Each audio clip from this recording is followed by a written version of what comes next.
Bienvenidos. Welcome to the interior of Temazcal Yaoxochitl.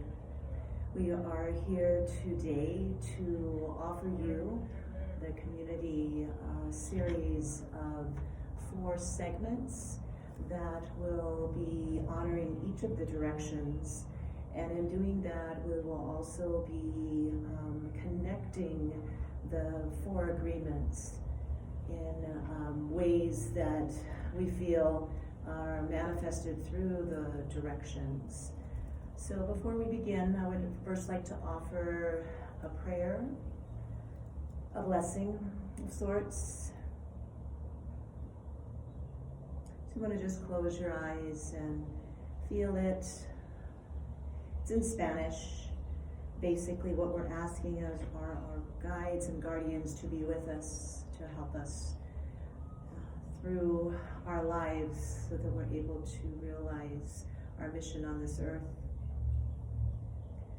Desde tu morada luz, cúbrenos. Desde tu conciencia absoluta, muévenos. Desde tu morada verdad universal, háblanos. Desde tu magnanimidad infinito, sustenta nuestra esperanza para que podamos abrevar en la fuente de tu conocimiento y en compañía y conjuntamente con los guías de la humanidad y con todo de nuestras guías personales, demos los pasos necesarios para cumplir nuestra misión en la tierra con luz, paz, amor, conciencia y siempre con armonía. Cometemos. Thank you for being here, present in mind, body, and spirit. I'm going to be opening our segments today with the direction of the east, and in that we have chosen as the agreement to be impeccable with our words. So as you consider those few short words in that statement, I'm going to pour a little bit. The water that we're using today has been blessed by the sun and by hierbas that have been growing in the sun. We have lemon balm for releasing and stress. It's a really natural relaxant for our minds and our busyness. And also spearmint, or hierba buena.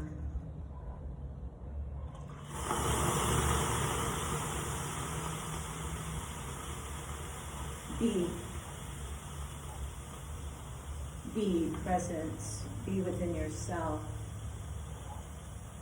be 2 little letters that mean so much in that word. And that's the first word in the agreement that we're on for the direction of the east. What does be mean for you? Who are you being? Are we, me, I, people around us being authentic and true to our word?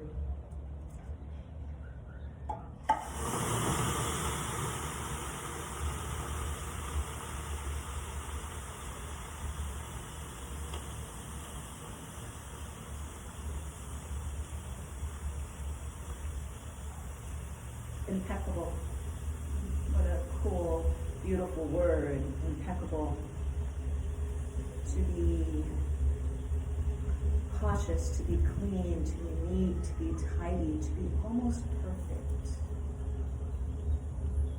But we know that perfection is not a place that we want to try and race to or try to be. But being impeccable, conscious, focused, deliberate in the words that we choose. For me, that's what impeccability is.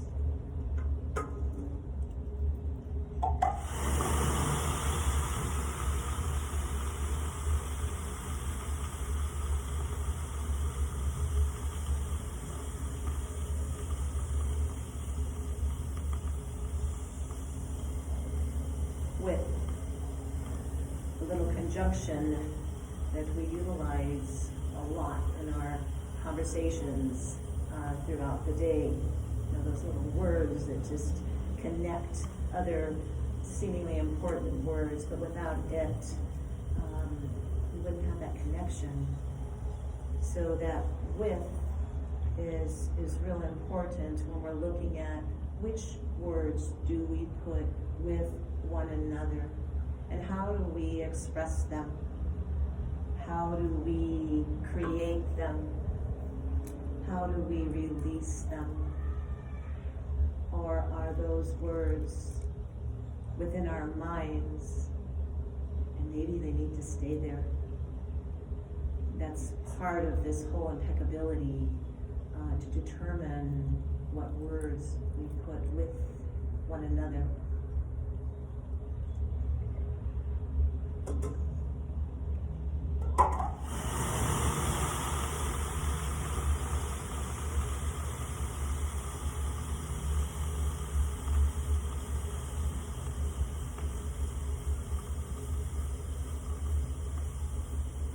Be impeccable with our. The book, The Four Agreements, is a teaching tool. And when we say our, we're talking about the whole community, the entire group that is connected with the message, our. And our includes me, myself, and I. So when I say that, I like to change that one word to be impeccable with my words, because I'm not teaching other people or taking a finger and pointing at anyone else to do what I do. But it's important that I take complete connection and complete ownership of the words that I speak, my words. Be impeccable with my words.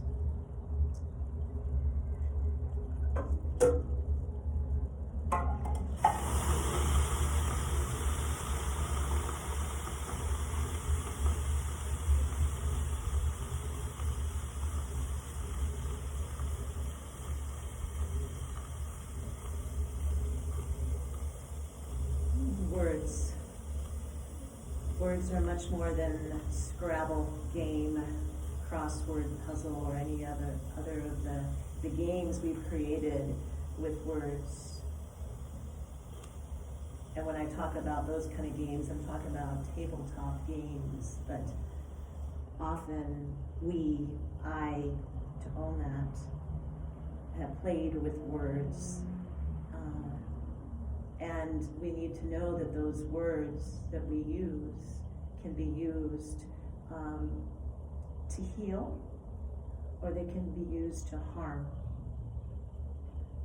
So playing with words needs to have caution attached to it.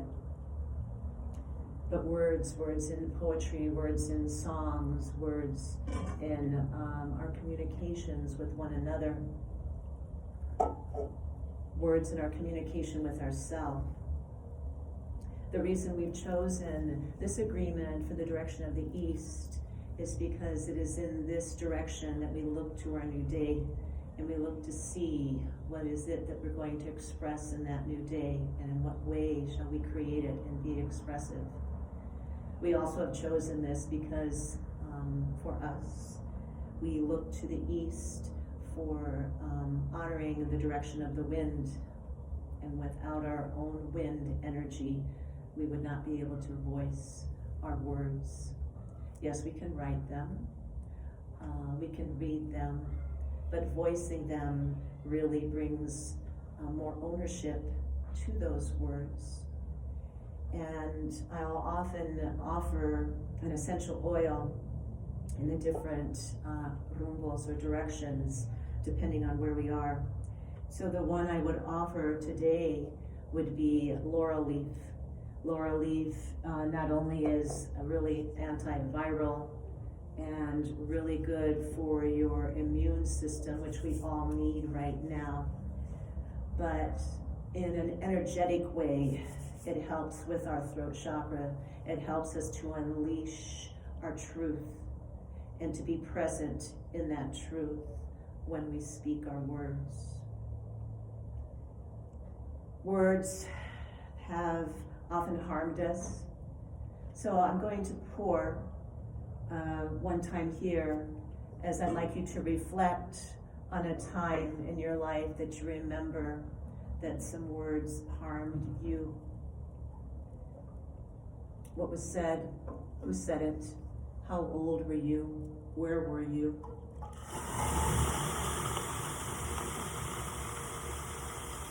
But most importantly, how did those words affect you emotionally? And did that effect last? Was it a lasting effect, or was it something that just flew by? If it's something you still remember today after many years and it did affect you. For me, I can think of a lot. Name calling as a child, being the only brown and overweight also child in a Catholic school that was there weren't any other brown children in this Catholic school. So I have a lot of really nicknames that still today I feel that hurt in those words. And children can be so creative in the way they torture one another. But I remember being in church one time and singing, right? Singing. And my mother whispering to me, "You're flat." She wasn't talking about my breasts. She was talking about me being not on key. And I was in church and I was praising, right? Singing as you sing in church, and just feeling like I wasn't being judged, but I was. And that stayed with me for a long time. It stayed with me so long that I wouldn't sing in front of other people. And one of my first teachers in this medicine said that each one of you will sing inside the Temazcal. And I'll sing. I'm never going to sing inside a Temazcal. She said, "Oh, yes, you will." So I do now. And I do with Wild Abandon. I love to sing in the Temazcal. I love to sing outside the Temazcal. I'm working with a song group right now. And I don't pay attention so much now if I'm flat or sharp or what I might be. I just know that my words are offerings to one another and to myself. So we have to retrain sometimes words that have harmed us and stayed with us. And we need to find new teachers and new ways of accepting who we are, so that we can continue to feel and be present in our words and authentic with our words and impeccable with our words. So I just want to share a few teachings some of my teachers have shared with me, and I'm not going to share their names just for their protectiveness. But one of my teachers said, "Name it and claim it," and that has stayed with me for so long. To be able to not be afraid of who I am, who I've become, who I have hidden for a long time. So I'm going to pour, and as I pour, I just want you to think about what it is that you want to name and what it is that you want to claim.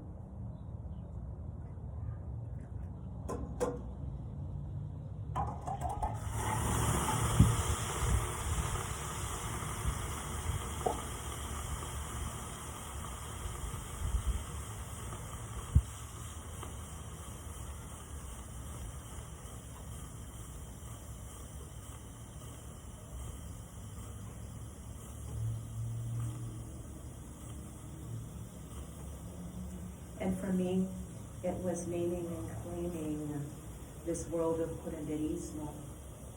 Name it and claim it, and be proud that it is part of me, who I am. Another teacher said that if you're not ready now, Julie, you'll never be ready. And that's held with me as well, knowing that I need to have belief and faith in myself. She also was a rule breaker. She also was very creative, and I tend to find myself breaking rules and thinking outside the box a bit, thinking outside of Temazcal a bit. So think to yourself right now, if you have felt that you weren't ready now, and when will you ever be ready? What can you be ready for right now, today? What can you let go of in terms of fear that will allow you to open up that door?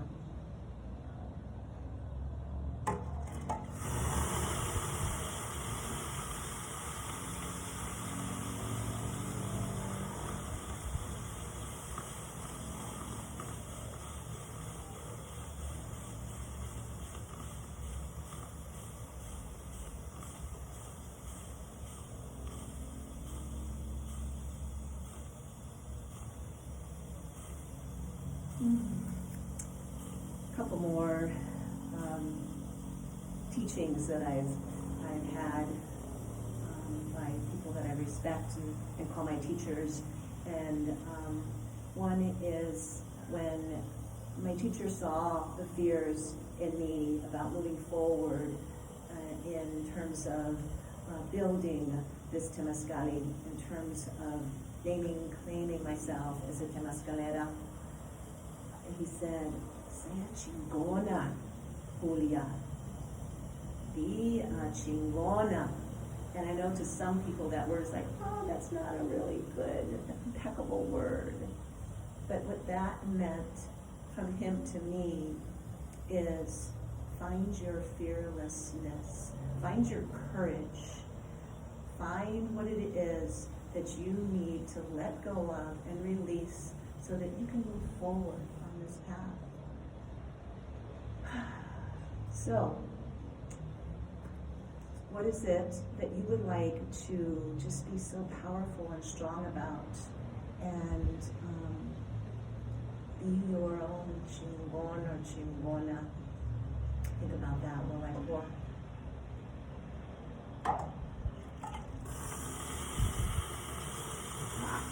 Need a little more than that. Power up the rocks a little bit for this one.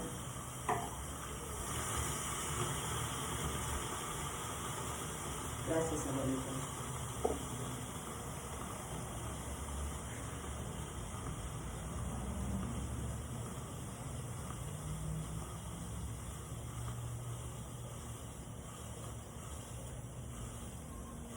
And one more last teaching I'd like to share is from one of my teachers, who at the end of each of our practices says, "And if I have said or done anything that has offended anyone, I apologize and forgive me."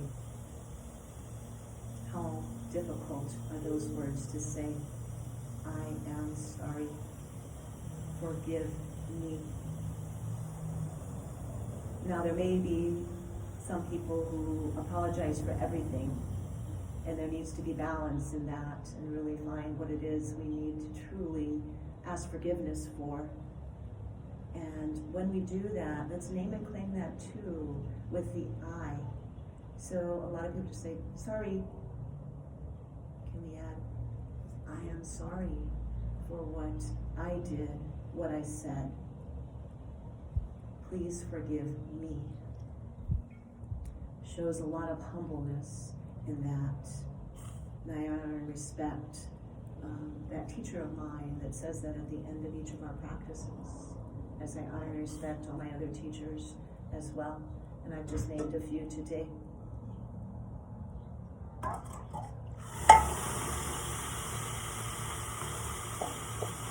So lastly, I'd like just to sing a song in the Temazcal with this voice of mine. And it's a song about letting things grow, letting our impeccability grow, letting our well-chosen words grow and to be beautiful. And this is a nice time for that, being spring and seeing the flowers coming out, the trees blooming and budding.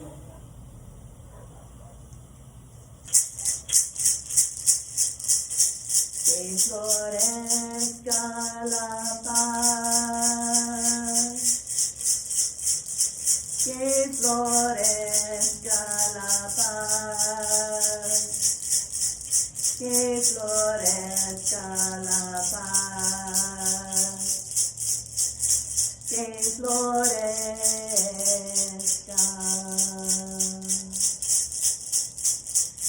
que florezca el amor, que florezca el amor, que florezca el amor, que florezca,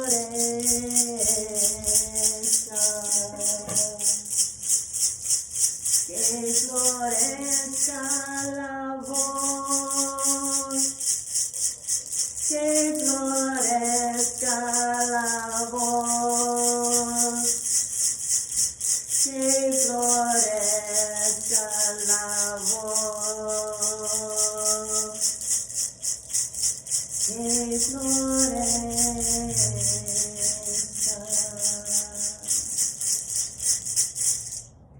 And may whatever you wish to flourish and flower and grow in your life, along with the ability to be impeccable with our words, may all of those things come to fruition for you.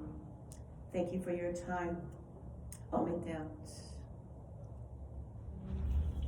Bienvenidos a Temazcal, a Yaoxochitl. Bienvenidos to the West Direction. Welcome to the West Direction. Today, doing the West Direction, which is the direction of letting go, the direction of the fall, where we shed, where we let go of what doesn't serve us. We're going to practice or study a little bit the second agreement from the Four Agreements by Don Miguel Ruiz, by his book, The Four Agreements. And the second agreement tells us that we're not going to take, that we shouldn't take anything personally. So don't take anything personally is what we're going to practice right now. I'm going to pour a couple of times to welcome the grandmother, the grandmothers, las abuelitas, and to hear their voice, and so we can hear their message.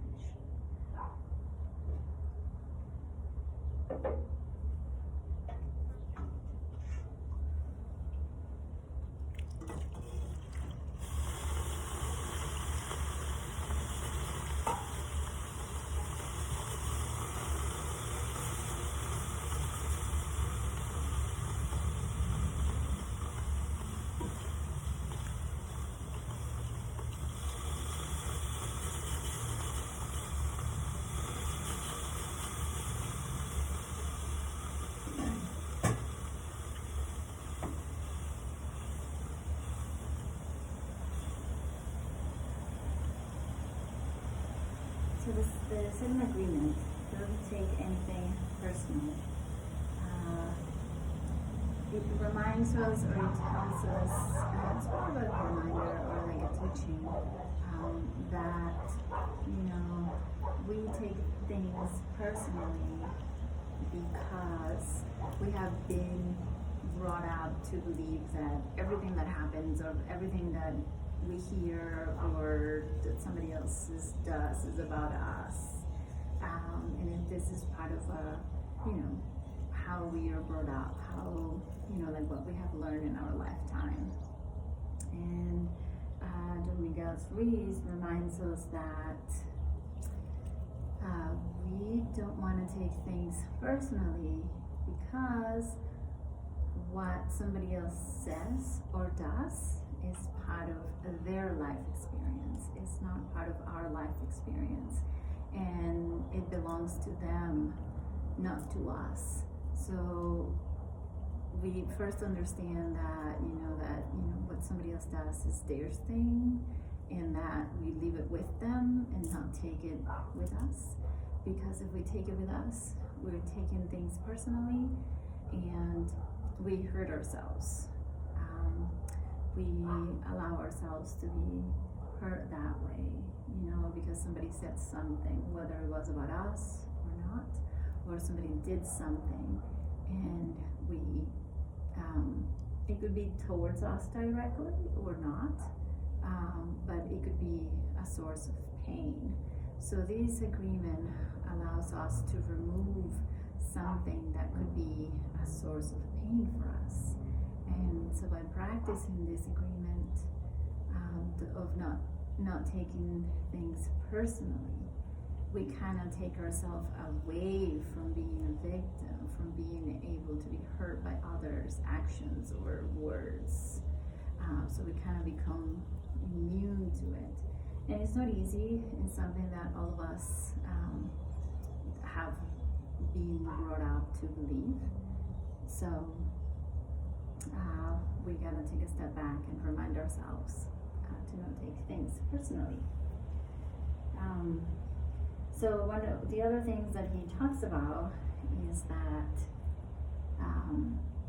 we shouldn't take things personally, whether they're good or they're bad. If somebody is complimenting us or somebody is saying something negative, regardless of the severity of the good did or the bad, we don't take either personally, because those could be sources of pain, and people change, like people's attitudes change and things like that. So somebody could say something nice and then something negative. So we're happy with something negative, nice is said, but sad when something negative is said.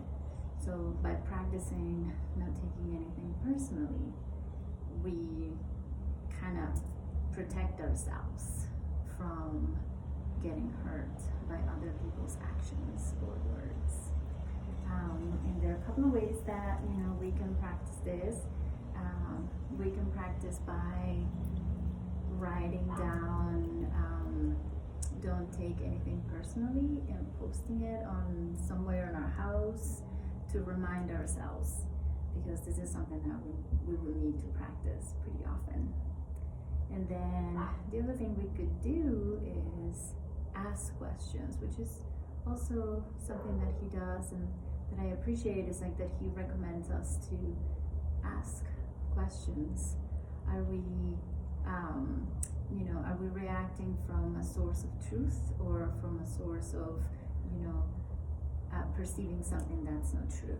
So if we ask questions and clarify from the other person what is happening, we'll be able to get the truth of the situation, and whether it's a good or a bad thing, we're still practice not taking anything personally, so we cannot be hurt by these things, by other people's behavior. So to close the West Direction, I would like to share a song with you. Well, I'm going to sing it in Spanish. Tengo todo para ser feliz. And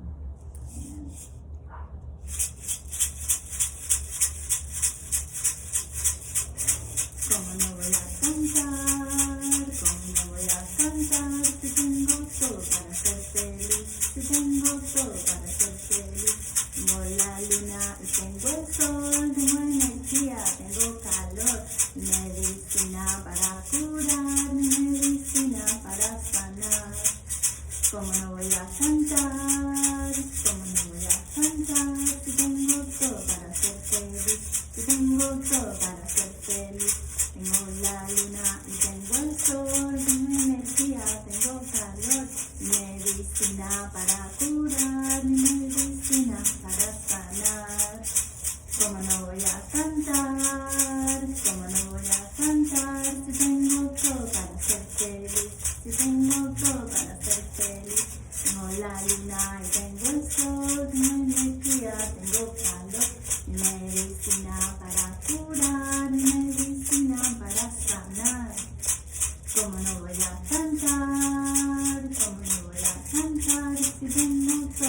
ser feliz. Tengo todo para ser feliz. Tengo la luna y tengo el sol. Tengo energía, tengo calor. Medicina para curar, medicina para sanar. Well, thank you so much for sharing this time with me in the womb. I hope that this offering from my heart brings a little bit of light into yours. If it resonates with you, take it. If it doesn't, let it go. We'll continue to practice not taking anything personally in that way. I also want to apologize if I have said or done anything offensive. It's not my intention. But I unintentionally I could have said something like that, and I apologize ahead of time. And may you have a blessed day, week, month, year, life. And thank you for sharing this time with me. Umeteot. Kwalitonali. My name is Justin or Justina. We are going to be now turning to the south direction. With the south direction, we will be speaking about making no assumptions. I encourage you to take a deep breath.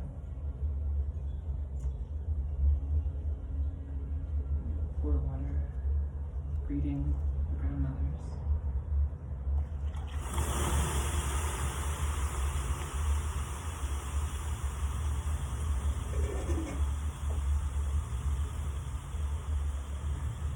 In the South, we think about children, and part of the importance of looking at kids is that as kids we make many assumptions, and these assumptions can be benign, learning the structure of society, of language, of so many things.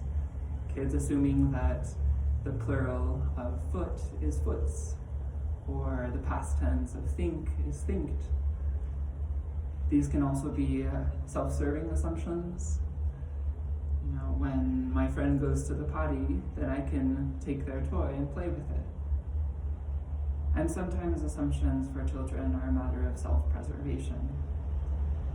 If my parent comes home inebriated, then I need to change my behavior, or I need to hide in order to be safe. So these assumptions have some purpose for us as children. And as we get older, assumptions can also be something that we need to unlearn. Looking at my presentation, what assumptions might you make? If I were wearing a cross or a US flag, might your assumptions change? If I were in a space of ceremony and you came in and I were wearing this, how would that change your assumptions? So these assumptions are things that, if with a partner, I see an expression of, and I make an assumption, then I'm not only discounting my partner and doing harm to my partner, I'm doing harm to myself, and I'm doing harm to the relationship, because I'm making assumptions based on a lack of knowledge. Don Miguel Ruiz talks about how assumptions with taking things personally is the root of most conflict. So it's important that we look at the violence of assumptions. Racism and systemic oppression oftentimes is rooted in assumption. If you think about supposed bad neighborhoods, what do those neighborhoods look like, and who lives there? If you think about incarcerated people or people living with addictions, who do you imagine? And how much violence is done to Muslims, to Black folk, to incarcerated people and formerly incarcerated people, to those with addictions, to unhoused people, because of our assumptions? How is it that we can take responsibility for the assumptions and the impact that those assumptions have. Now, sometimes assumptions are still helpful, but they can still cause harm. About a week ago now, my neighbor had come over and asked me to come over and help her find her phone. And when I got to her place, her grandson had her phone and came out and said, "You need to leave, this is family business, just get out." But I knew that my neighbor was not feeling safe, and so I stuck around for a time, and her grandson continued to escalate and get upset. And eventually I told my neighbor, I'm gonna go back to my house, you're welcome to come over if you need any support or if you wanna just stay there. And as I left, her grandson was threatening me. She eventually left after some hours, and then I left for a while, but when I came back home, I parked my vehicle several blocks away because she had talked about how her tires had been slashed a few times. And I know that she had had ongoing conflict with her grandson, and I connected the two, making an assumption. Turns out that she had come home by this time, and she was already asleep. I went to sleep, and in the middle of the night, we heard gunshots outside of our house. So my housemate and I looked outside, saw that she was outside and other neighbors were gathered outside. We went outside too, and no one had seen anything. But when I went back to sleep, I had nightmares, and for days, for a week or so, I did not feel safe in my home. And that could have been a random occurrence, but because of my assumptions, I was tying these two things together. That's a reasonable thing to do, and sometimes our neural pathways or the places that we go because of fear, because of anxiety, can cause great harm.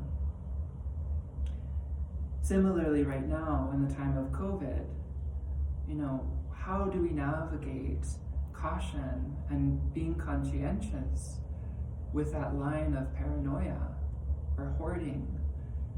Where is it that we can really stay centered and find meaning without coming up with stories that are going to assume harm to us or assume that this is a result of great harm that we've done? And perhaps it is, and perhaps that is something that we need to sit with, because this is an opportunity for us to take time alone, to really sit with our shadows, to sit with our fear, to sit with our discomfort. But if I am so convinced that I understand something, that I'm not willing to leave space for another reality, is that causing more harm than good to me? Perhaps so. And similarly, how have our broader assumptions done harm to others at this time? So many people right now are incarcerated, and despite efforts to pressure governors and other elected officials to allow for release of people, there continues to be great levels of incarceration. And that is probably primarily a product of our fear. Are we not wanting to have other people have a chance of being with their loved ones and instead sentencing them to a potential death sentence in close quarters with dozens of other people in a cell? Are we willing and able to take responsibility for historic circumstances and colonialism and other forms of oppression that have caused us to see such high levels of disparity for who is being most impacted by COVID, financially, health-wise? Here in New Mexico, with a third of cases being Native folk, and in Michigan, despite having 10% of their population in Detroit, I believe, to be Black, 70% of cases. So how do these disparities line up? What are the assumptions that we're making about that? And are we able to take responsibility and take steps as those who may be in more privileged positions to support others? So I'm lifting up a lot of things, and I'm going to ask you to take a moment just to breathe, to feel into what emotions might be coming up for you, what reactions, what pushback you might be having to things that I'm saying. And I'm going to pour some more water so that we can listen to the stones and listen for their wisdom in this time. This is a blend of Melissa, which is lemon balm, and Yerba Buena, which is spearmint.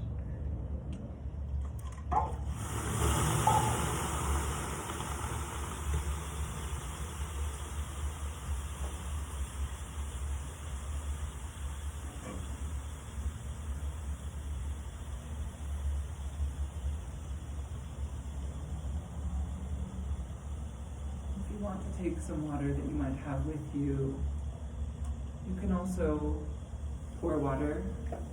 This water has the same blend. Feel free to make tea or any other herbs. And just sit with that water for a while. Here in the south, we get to think about water as I pour it everywhere. Sharing some of our water with Mother Earth. Giving thanks for the water that we have, this beautiful gift.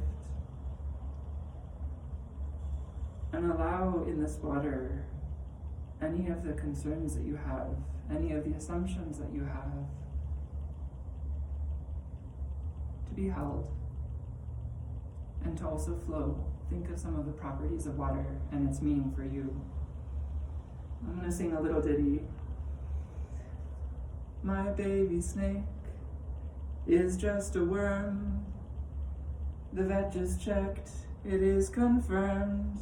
By now he should be slinking, but all he does is squirm. My baby snake is just a worm. So where are the assumptions that we hold, and where are the spaces that those assumptions may not quite line up? What are ways that we can sit with those assumptions, sit with the discomfort, allow for space to unlearn what is not helpful to us? And some of those techniques for unlearning can be leaning in to the discomfort, to the uncertainty, asking questions, or having curiosity.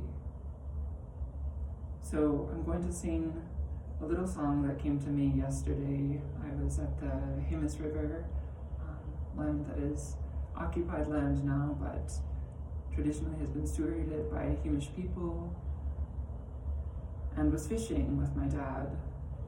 And even there I was able to see all of the assumptions that we carry. You know, if you put 2 pieces of bait on, you're more likely to be successful.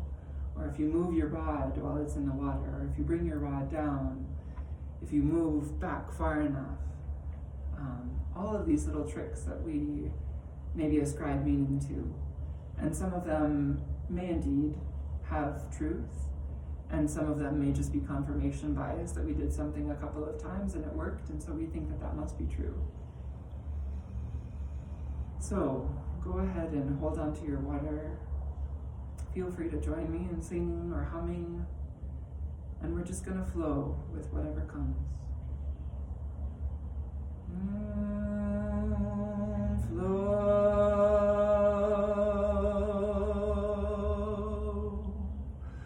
Flow, water flow, river flow,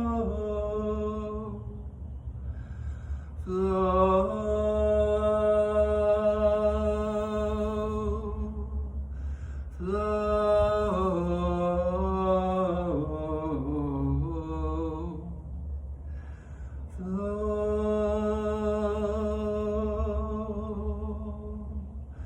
blessed water, blessed river,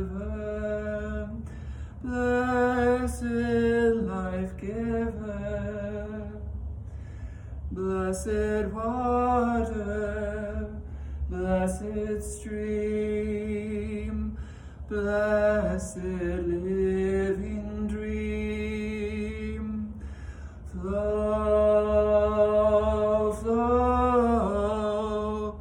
flow, flow, flow, flow, water flow.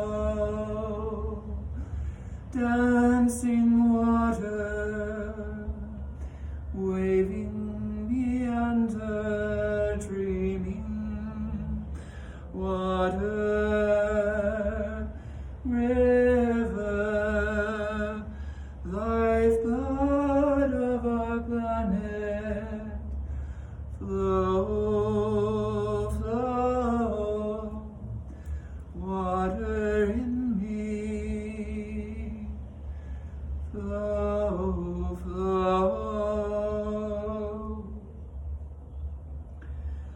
Darkness pulling, light glimmering, dancing water.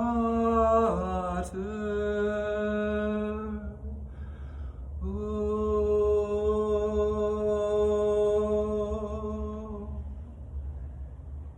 blessed water, we see you, we recognize you, we know that you are part of us. We give thanks for the gifts that you are in our life.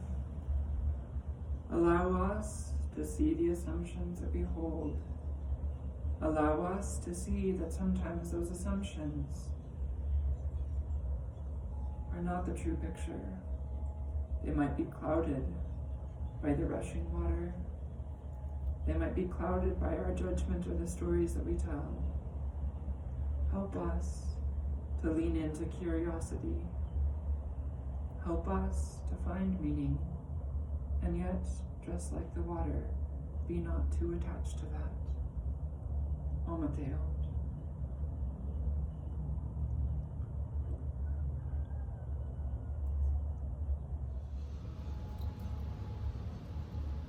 Bienvenidos a Dirección del Norte. Welcome. My name is JP. I'm going to be leading us through the final door, the door of the north, and leading the discussion of the fourth and final agreement, always do your best. We turn our hearts and minds now to the direction of the north. We welcome the guide and essence of the north, Tezcatlipoca, the smoky mirror. We give thanks to Tezcatlipoca for their teachings and allowing us to have a deeper understanding of ourselves. We give thanks to the rocks of Mother Earth and offer this blessing. Offer our hearts and prayers.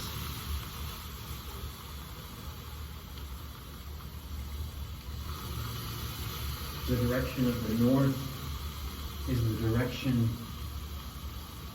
of winter, of night, of the earth. It is a direction for quiet and deep self-introspection.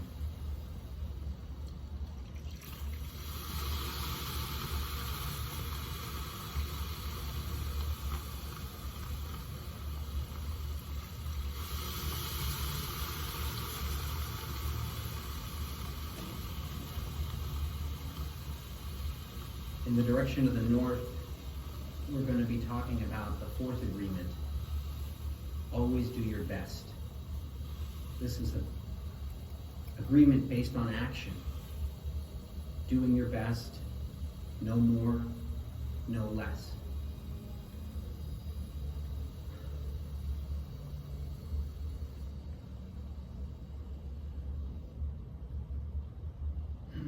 If we try to do too much, we can frustrate ourselves, deplete ourselves.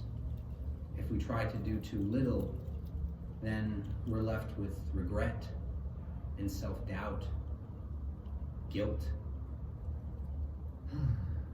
But when we allow our actions to be guided by love, that is when we're able to achieve our greatest potential, when we're able to truly do our best. But knowing what our best is requires careful and deep thought about our own motivations, about listening to our own hearts. The language of our heart is the language of love. That's where our word comes from. and what we need to follow in order to be able to do our best. When we allow our actions to be dictated by fear, anger, jealousy, or even the word of another person or others in society, then our actions might not be in accordance with our own word, and we won't be able to achieve our complete potential. This agreement has always been challenging for me. Sometimes knowing your best is very simple. We've all made tiny mistakes where we're not in the present and do something small like put the toilet paper roll on backwards, and we catch ourselves and we go back and we change it, and we feel good about ourselves. But sometimes doing our best can be much, much more complicated. What does it mean to do your best as a son, as a daughter, as a husband, as a wife, as a friend? These are much, much more complicated tasks that sometimes I don't even know what the best really looks like. Sometimes, so often we judge what our best is depending on the actions of others in our lives, and sometimes that can be helpful and inspiring, but sometimes it's not. What's best, what is one person's best is not necessarily going to be your best. Let's take a few moments now to close our eyes, take some nice, deep, grounding breaths. Inhale and exhale. Inhale and exhale. Inhale and exhale. Now, with your eyes closed, in your own mind's eye, I want you to think about something that you've been struggling with. Maybe it's something at work. Maybe it's something at home. Now, before we get into the motivation of what you're trying to do and why you're trying to do that thing, I want us to take an even further step back and concentrate on one simple action, one part of that greater responsibility, something that you do that you enjoy, some aspect of it that perhaps has meaning for you, that brings you happiness, where you're very clear on why you're doing it, and that you do it well. I want you to write that thing down.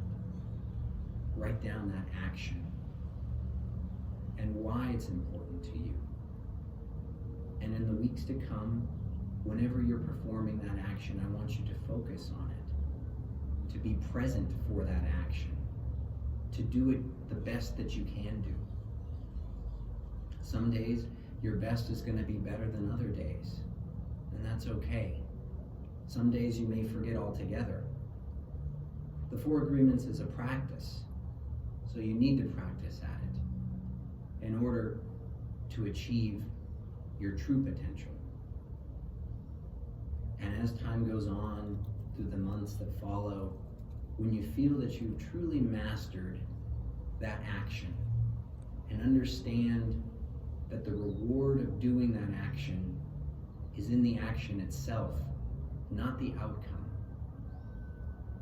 then you can pick a new action. Something else small, another step in that larger, much more complicated responsibility.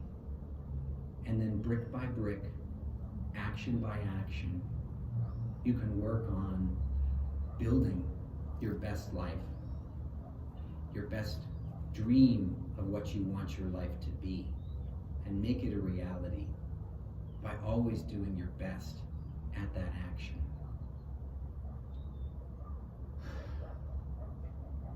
We can open our eyes now. Before we close the direction of the north, I'd like to sing a song honoring the north and honoring my people, the Mi'kmaq people of the Canadian Maritimes.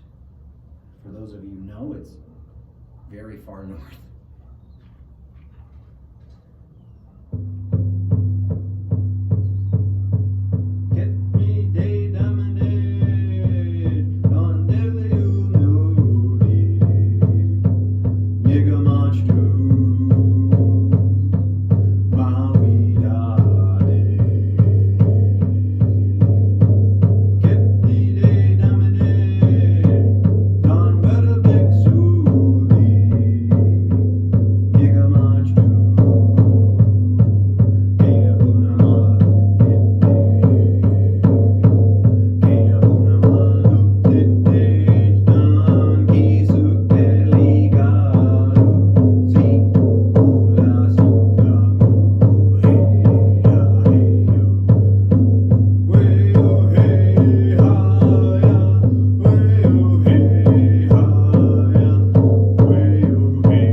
The words of one of the verses in that song is, let us help each other to do what the Creator put us here on earth to do.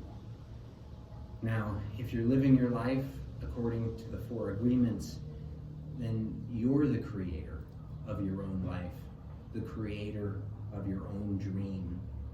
And by doing your best at all times, then you're able to create for yourself the life that you truly want, following your heart, and create a heaven here on earth. Ometea.